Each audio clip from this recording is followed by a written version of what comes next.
Alam niyo ba na pwede tayong mag-pin ng at least 3 na lagi nating binibisita or sine-search dito sa Facebook, tulad na lang ng friends, groups o yung favorite nating content creator. Sa kung paano ito, sundan niyo lang ang video na 'to.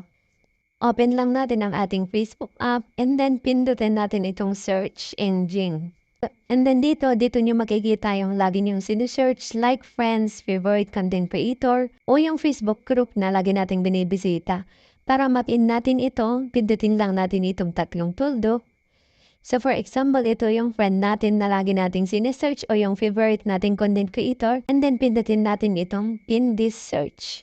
Then kung group naman ang gusto nyong ipin tulad nito, pindutin nyo lang itong tatlong tuldok, same process lang po, and then pin this search. So pwede tayong magpin dito ng at least 3. Ngayon kung gusto nyo namang palitan yung nakapin, pindutin nyo lang itong parang pin, pindutin nyo itong unpin this search.